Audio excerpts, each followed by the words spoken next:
Hey there everyone, Mazarok here, and today I have my first ever key coaching guide, video, whatever have you not.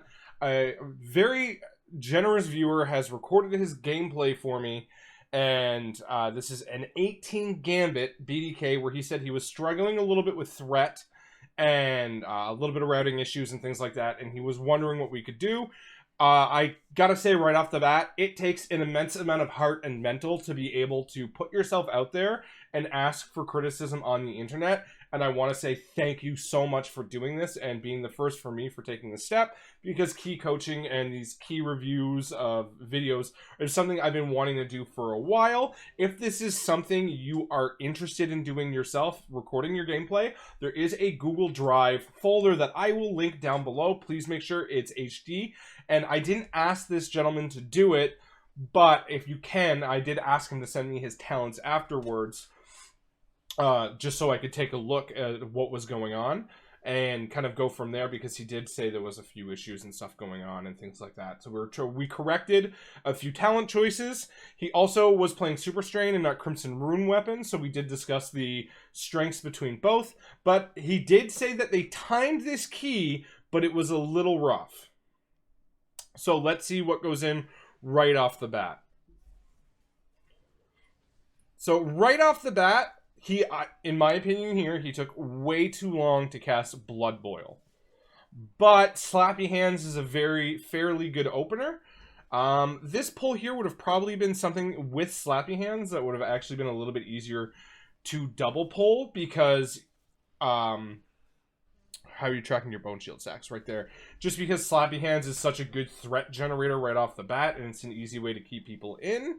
But, I mean, he's doing a good job. Okay, let's see where...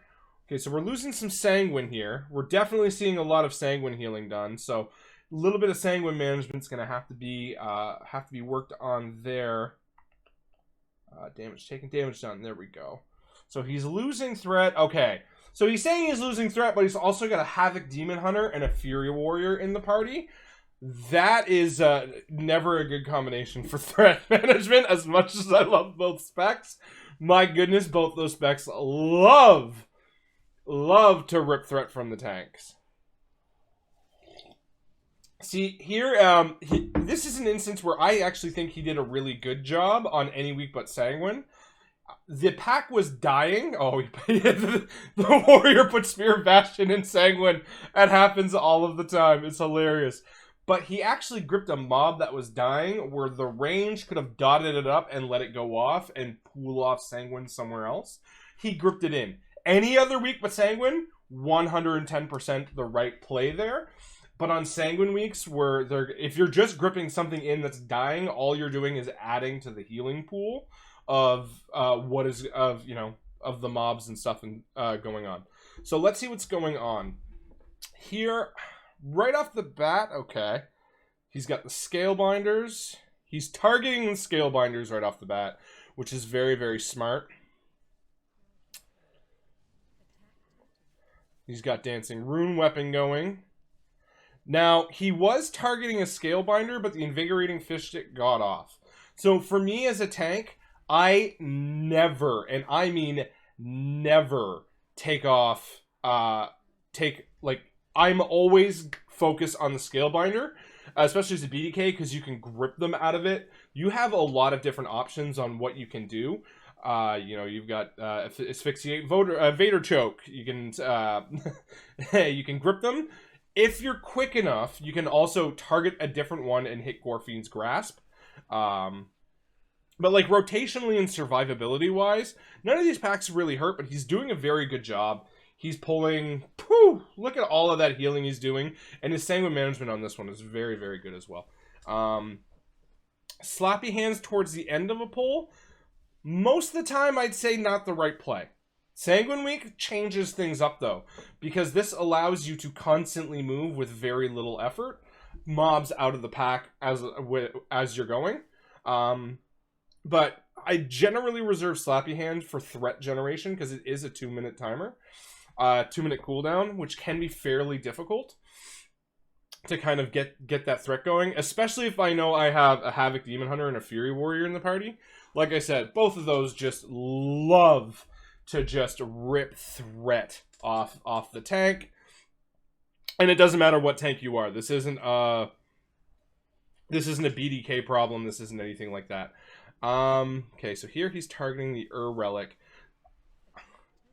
For this pull here, now there's 2 scale binders. So as a tank, you should be asking someone to, what you can do is you can target the scale binder, and target it, but mark it and say, hey, I need somebody stunning this, and then you can take care of the other.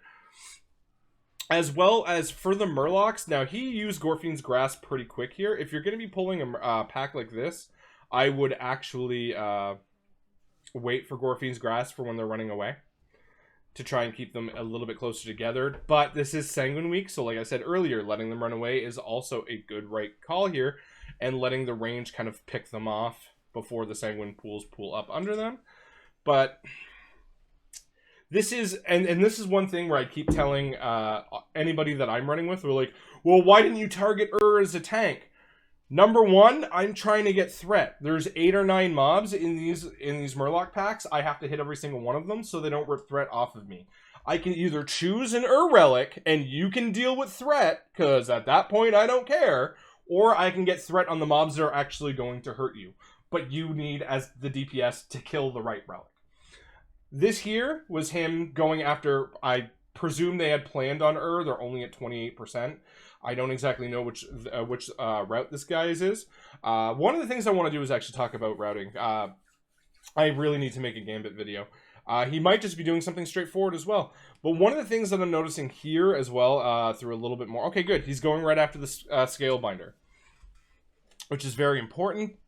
He did have grip up and didn't use it. One of the lovely things about a Death Knight is you can absolutely use grip to CC and kick as a kick, and an extra taunt as well. He's chain pulling well. He's keeping his bone shield stacks up nice. Was he using super strain? Yep, he's using super strain. No, he's not. He said, I thought he said he was using super strain here, but I don't see the other. I don't see the other ones.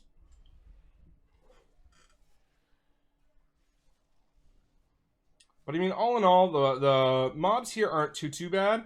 What I have noticed when he is losing threat quickly is a lack of blood boil, or he's slow to hit blood boil. And also a combination of the Fury Warrior and Havoc Demon Hunter just ripping threat through big bursts, which is pretty normal actually. So there's nothing kind of surprising there, but rotationally, I'm noticing Blood Boil is being seen, like right here. Blood Boil just got a second cooldown back, and you waited for the second cooldown to hit it again. You can pretty much always leave this, and there we go. Now we start seeing the Blood Boils coming in a little bit more. Single target, you don't need to worry about it as much, but AoE is very important for Blood Boil to be cast as much as possible. Oh my goodness, you're going for these guys. All right. I was wondering what the play was here. So even though they are ripping threat, and you see they're pulling nice big numbers here to rip that threat, so it's not completely unwarranted. You're quick to pick it up, which is very good. Especially, it's a little bit more difficult with the Murloc packs that can get out of hand pretty quickly when you pull 2 or 3 of them combined, and suddenly you've got 20 mobs in a party.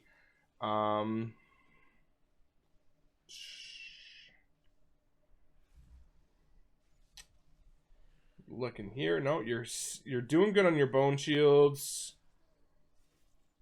Your heart's striking a lot.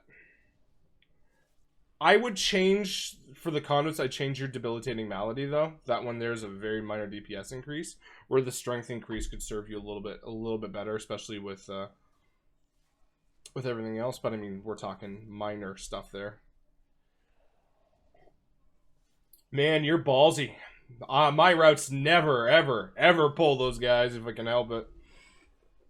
These guys just are not fun to deal with, especially because they're taking extra long to kill because you got 2 melee too, right? If you're all range, it's not too bad. It's just you that got to get out.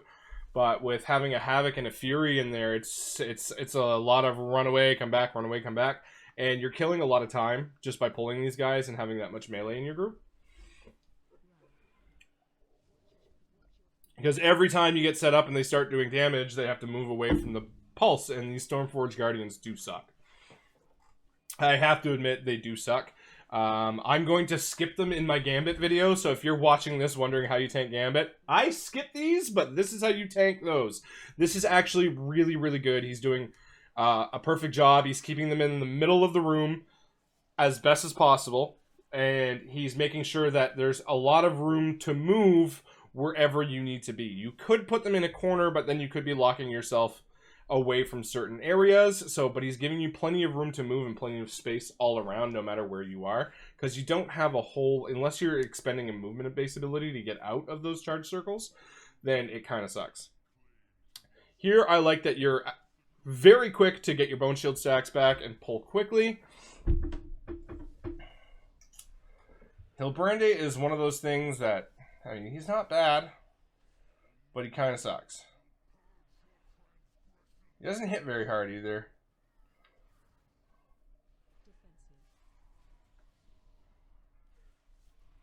Grip 1. Taunt 1. Very nicely done on those, by the way, the Vault Purifiers. Now, these I struggle as well with threat as well, because it takes a little while to establish threat, and they actually come across on different portions of the room, so it's very difficult, because the moment one comes up, someone loves to just rip it and go.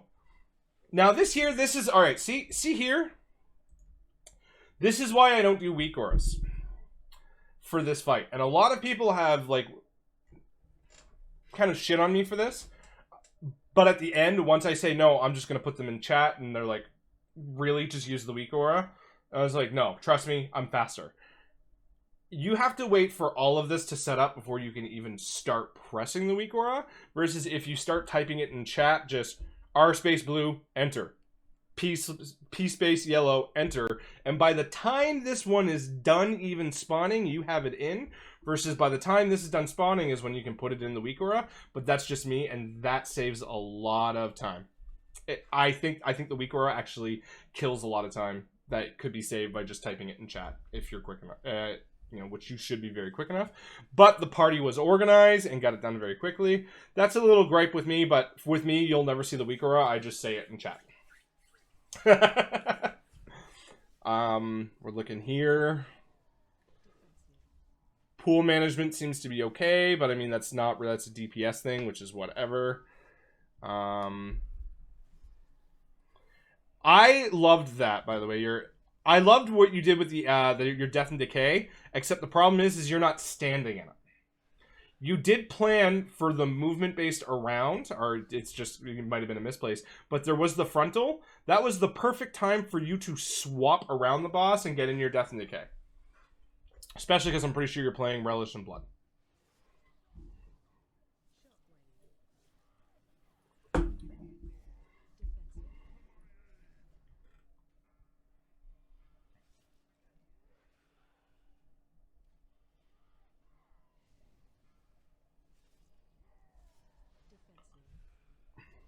Now, this would have been a perfect moment. Once you got your Vault guys together, this would have been a good time to pop your Death and Decay right on top of all three, so you could Heart Strike all three. But again, those are minor little things that you can kind of do to help yourself out here. But it's not too bad. All in all, clean first boss. He's not that difficult. My opinion for the weak aura thing, get rid of it and just type it in chat. My opinion. Trust me, it actually is faster. Every time I run it with someone, like, no, I'm just going to type it in chat. And they're like, wait a minute, it's already up? They're like, my weak aura is not even done loading. I'm like, I know. Because it takes time for the weak aura to load.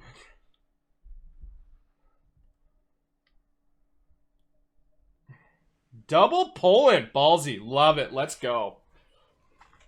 These guys hurt like a brick, too. But you've got slappy hands, so you know you've got your cooldowns. Blood Boil's been allowed to be off cooldown a little bit too long, but you are maintaining threat, and I think that's mostly slappy hands.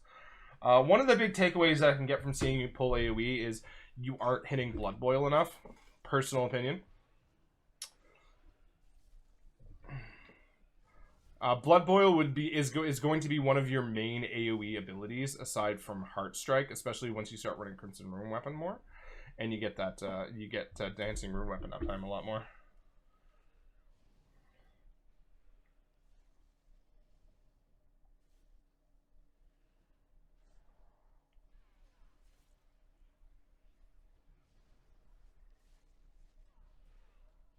I like your buffs here. All in all, very clean UI. I really like your setup. Very, very nice. Very, very nice. I like it.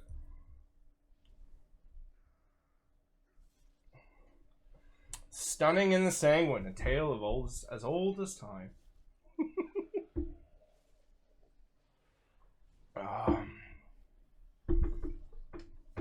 No, you did that nice and clean. Nice healing. Big healing done by you. A little bit more Sanguine healing, but I think that had to do with some unfortunate stuns in the Sanguine, which is what it is. You get some solid DPS players, by the way, with you. Slappy Hands is a lot of fun, I have to admit. Getting that with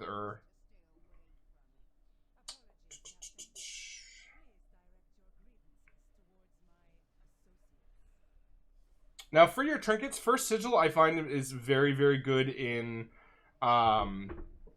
Okay, so here we did see some threat issues occur there. So, with First Sigil, it's a 5-minute cooldown, and that's the biggest problem with this in Mythic Plus. In raiding, it's solid. Pulling with Death and Decay, love it. Pulling things out of Death and Decay, don't love it as much. Something like this, especially because the pack was dying behind you and where you placed your Death and Decay, something you could have done is rolled your pack into the new one where you had placed your D&D down, and then let Slappy Hands grip them in, and then you could start kiting around that way. But again, these are all little minor things. Yeah. I mean, looking around, dude, it's... Again, these are things that are just going to happen with a Havoc Demon Hunter and a Fury Warrior from time to time. They get the right crits off, they get the right burst off, and boom. So I see here you're running an IQD and a Sigil. These are two very good raid trinkets. Not as good for Mythic Plus. Personally, I would suggest a Bloodscale, a Codex of the First Technique. Bloodscale is one of those things where defensively, it's great, but it's not the best. Like, something like First Sigil could actually be better defensively if you play it right. But the snap threat that you get off a Blood Boil and a Bloodscale together is insane. And that's one thing that not a lot of people realize is how much of that damage from the Bloodscale actually snaps some threat to you. So that's one thing that you might want to think about doing. Using that at the top of pull, and of course you're safe. But you never let your Bone Shield stacks drop, which is very solid. One thing that I've noticed, and this is like a little bit of a DPS and health thing, but can also help with threat, is your Ghoul is pretty much always never cast. The healing from that is okay, but he does explode and does deal damage. So when he's out, you can, especially on bigger packs, you can explode your Ghoul to help you get more snap threat. Especially in bigger packs, if you feel like, you know, with me, when I'll do it sometimes when I see a Fury Warrior start blade storming, or and like if I see that a Havoc Demon Hunter got his second eye beam in a row, and there might be a third one, that's a good time to snap pull out a little bit more AoE, because the way threat works is the more sources of damage that you have, which is why Blood Boil is so effective. It applies the plague and it does damage, which is really, really good for AoE threat. But you have to constantly pull it up. Your Ghoul, to me, has been off CD way too much. Not to mention, one thing that when I was going through your talents, you have Red Thirst. Bone Storm is super good for AoE.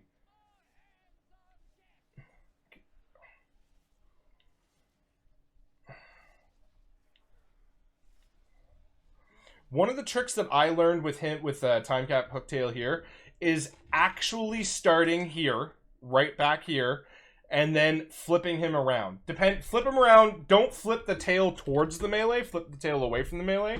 So you might need to go left or right depending on where they're positioned. If they're both positioned on side to side to him, say, tough shit, but that is what it is. But if you have him positioned here, basically the first set of ads, you're going to always get all of them. But minor little thing that you can do to open. This one here, and since you're playing Necrolord, one of the things you could have done, because your damage on time cap isn't as important, I would have saved your Slappy Hands for an infinite breath and then run around and Slappy Hands and grabbed a bunch of them in and then hit a Death and Decay and position yourself directly next to the breath. But again, these are little min-maxy things that you can do to help aim the breath and you know, take care of those ads and things like that. See here, and this is unfortunate. This is exactly what I was talking about.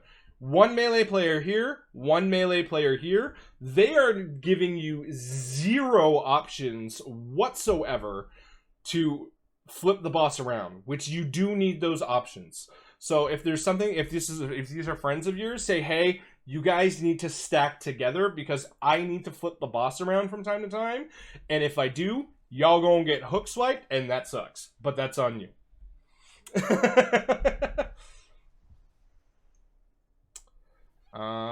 Very smart use of your Icebound Fortitude. Pitch perfect. Loved it.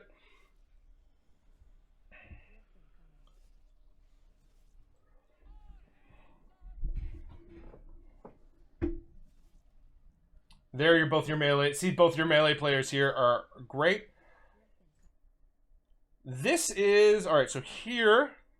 Let's take a look here. So your Gorfine's Grasp is down, but you do have Death and Decay, which you use to slow them. Dude, great, but you also didn't get out of the way of the breath, but you're fine. You're okay. You got this. This is that weird one. That's that weird glitchy one. I screw that one up all the time too. That's not necessarily on you. Sometimes they just glitch. So this is a point here. All right, so here you have all of this floor of like kind of semi-covered in goop.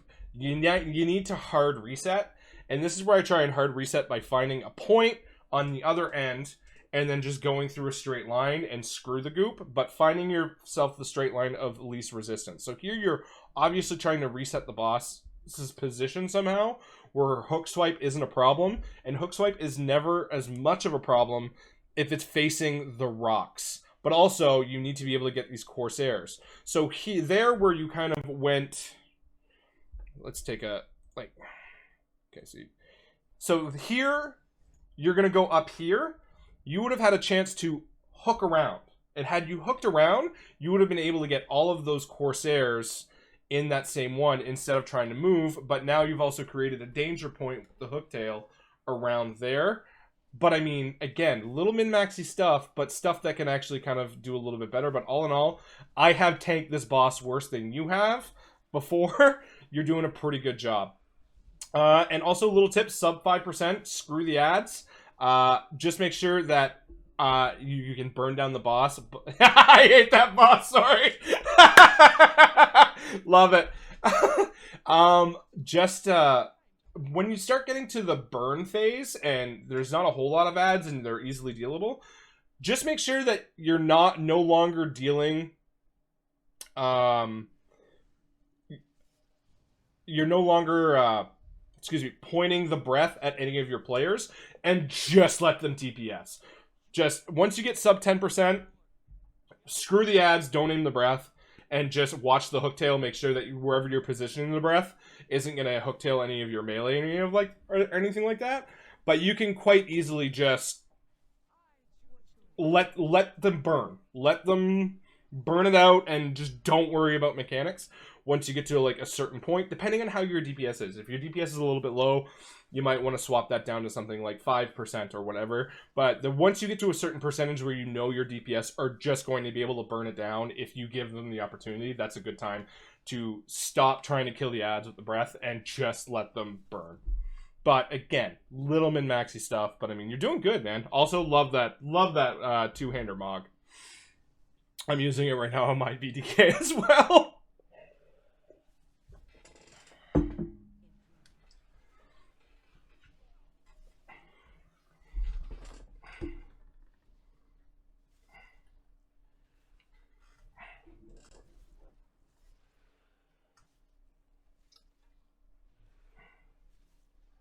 So one of the things that I have noticed here is, you don't hit...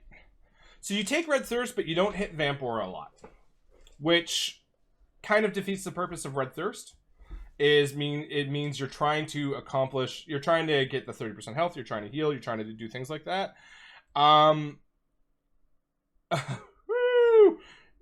You got Slappy Hands. We're going to pause it right here, though, and we're going to see how that goes. You got Sigil, you got Slappy Hands. Another thing that I'm noticing is I'm not seeing War Stomp on cooldown, like, at all.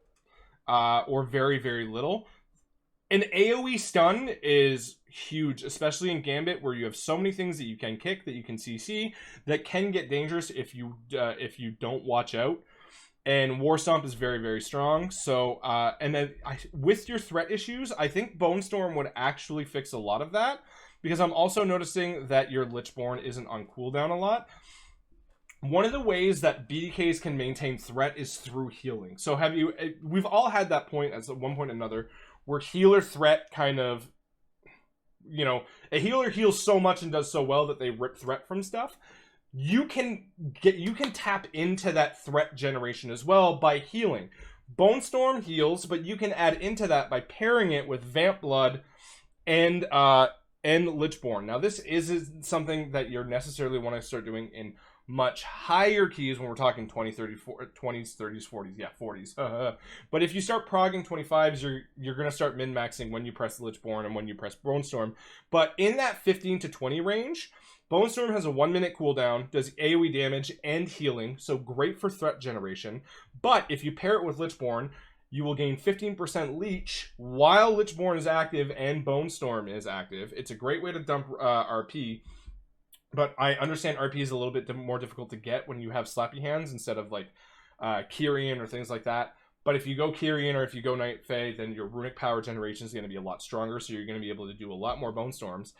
Or you can pair Bone Storm with Vampiric Aura, which has a 1.5 minutes.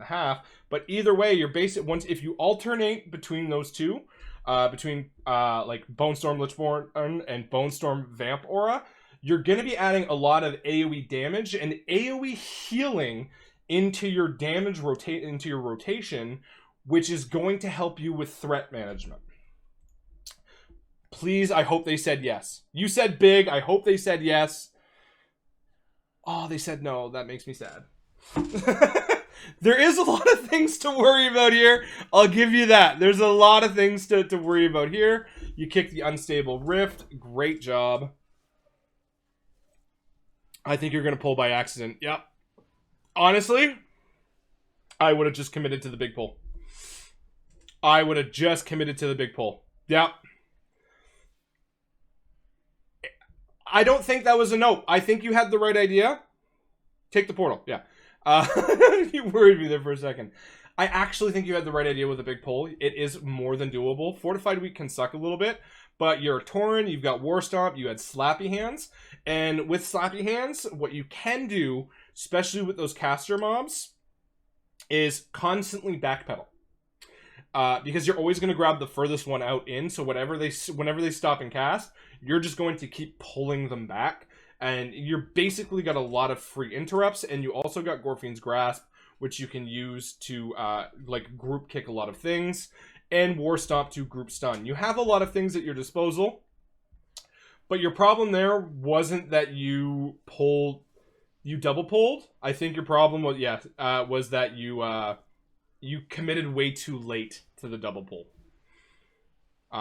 Way too late to the double pull. You tried to roll it in to something that was already kind of like, they blew some cooldown, so they didn't have a whole lot. They didn't know that they're going to have to stun and things like that. Had you just done one big pull, I think you could have pulled that off. You have the skill to pull it off, but sometimes the more dangerous way to pull is rolling off. Spear, Bastion, and Sanguine, man. A story of oldest time. I think you could have pulled it off. I think you had all of the tools to pull it off. You just didn't commit. But little things. One thing is you are focusing on that Unstable Rift, and I love it, man. That's one thing you got to do as a tank. That Unstable Rift is nasty.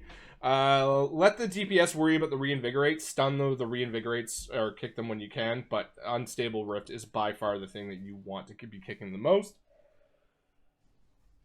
There we go. We got a War Stop on cooldown. Love it. But are we going to see a ghoul this dungeon? We're going to see that little ghoul. His damage is negligible, but he does provide some snap healing, some snap AoE. So it is and it doesn't require much runic power either. So that's not too bad.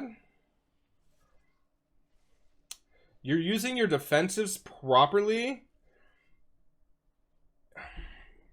Now, so for me, with the way that I pull Gambit, I kind of do a shoehorn, a horseshoe.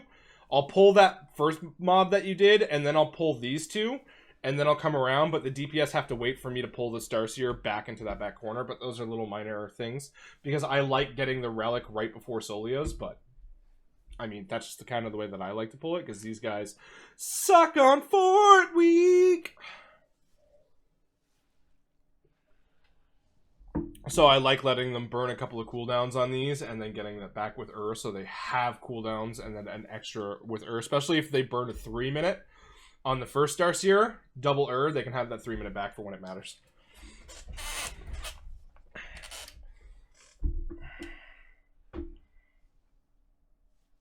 But when it comes down to the basics of, you know, just the basics of Blood DK, you're doing a very, very good job of, you know, making sure that you've got all the right defensives in order, keeping Bone Shield stacks up, you're death striking at the right time, you're not pooling too much runic power.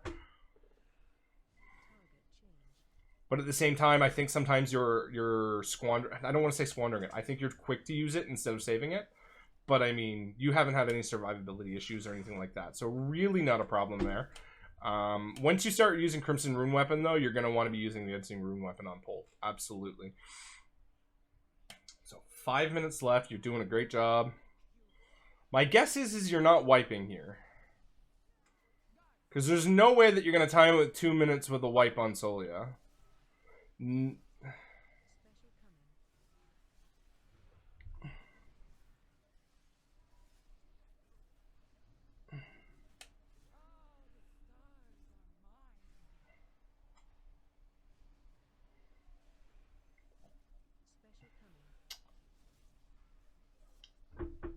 Little minor thing there. You popped anti-magic shell, but you actually waited for it to fade before hitting the collapsing star. That would have been like hitting hitting the collapsing star with anti-magic shell active would have been your better play. But sometimes we don't always realize how quick 4 seconds can go back. But that is what it is, right?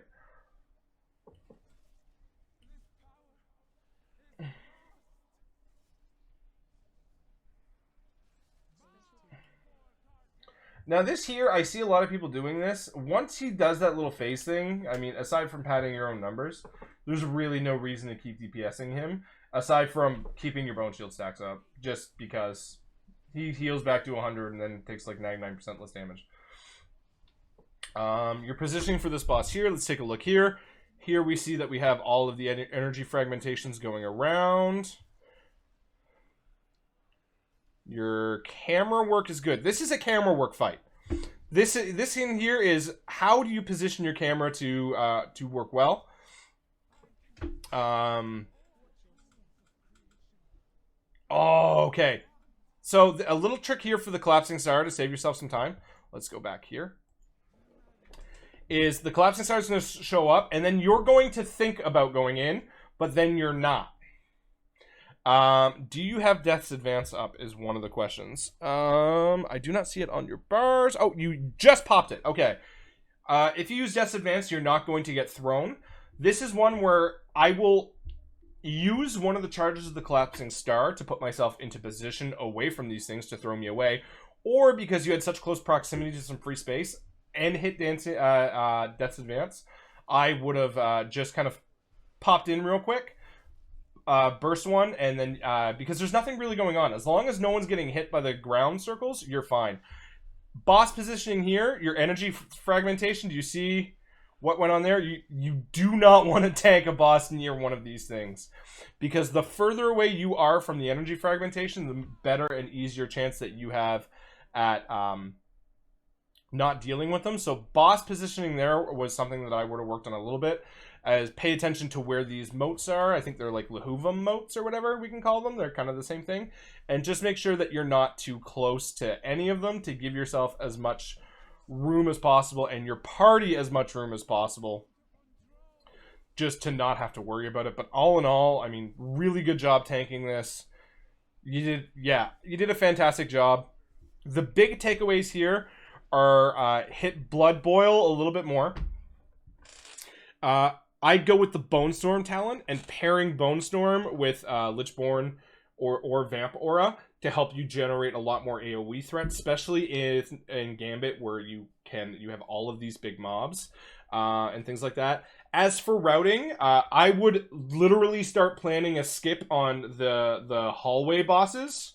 You can plan a woe skip pretty easily, but what you need like 53% going in. I am going to be doing a So You Want to Tank Gambit video on how I do it and where I get woe and all this fun stuff. But all in all, you had a nice straight direct route. I'm not sure if you were pugging. Your Sanguine management was pretty good. There was some unfortunate stuns, but that happens. And given by the time when you gave this to me and when I got it, I'm pretty sure this was filmed on Tuesday. Like, I'm going to say this was recorded on Tuesday. And Tuesday is kind of the shit show day of nobody's used to the affixes anymore and everybody's afraid of what was happening the week before. I still had quaking jitters of too many melee being stacked on me for a little while for the first couple of keys. It does happen. I would we did talk about those talents earlier in the Discord as well. I would change your trinkets. A blood scale, if you can get one. A codex of the first technique is fantastic. Something maybe that personally I like something that I can activate that has a short cooldown. 2 minutes isn't bad, as well as something that just kind of passively goes along. But those would be the two trinkets that I would be aiming for. Asolia's first technique, I don't know what your haste is at, is very, very strong as well. That's something that you're going to want to go for. Oh wait, we didn't check loot. Check loot, see if you got one. Oh, you got the chest piece, but you got loot. Look at that. But yeah, I'd use War Stomp a lot more. Your Ghoul is very underrated. That's something that I would be working with. First Sigil is a great raid. Like we were talking about trinkets, it's a great raid trinket, but I don't find it super great in Mythic Plus. That 5-minute cooldown hurts a lot. A 30-minute timer, you're going to be able to use it 5 times. 6 if you literally use the first second on pull, and you would get it at the last second. So really, you're going to be able to use this 5 times versus like a blood scale that you'd be able to use 14 times. Like, generously, you know what I mean, on a 30-minute timer. IQDs, again, this is a decent raid trinket for pairing up with your big CDs. But, you know, something, File, a blood scale, a Solia's, a Codex of the first technique. Get something with a shorter cooldown, because when you're running Crimson Rune Weapon and Dancing Rune Weapon going down to that 25 to 45 second cooldown pretty easily. We'll just kind of start playing here while I talk. You're all about things that are less than a minute, or pairing 2-minute things with things that are less than a minute. And doing that, you're going to get a lot more space for, a lot more opportunity for threat generation, especially because you'll notice you'll have Bone Storm for every pull. You'll have Dancing Rune Weapon for every pull. You'll have Lichborn or Vamp Aura for every pull. Having a defensive and having an offensive for every single little pull, or being able to roll that in, is very, very strong. And the last little pointer that I'll give you, I mean, dude, you did a fantastic job all around, is if you're going to double pull, commit to the double pull at the start. Pull it all. Do not, and the main reason why is this is kind of a DPS factor, is when you pull part of it, your DPS are going to start burning cooldowns. And when you roll them into a bigger pull, kind of halfway through, like the mobs are like 60, 70%, they don't have those big cooldowns anymore, and they're mostly all done, and then you're rolling in with nothing. You're rolling in with no kicks or less CCs. You're rolling in with less resources than if you had just done it all. A War Stomp is more effective at 8 targets than it is 3. So if someone burned it on 3, they're missing out on 5 targets. You know what I mean? And you could really roll. Had you committed to that pull, the Gambit pull. Let's go back over here.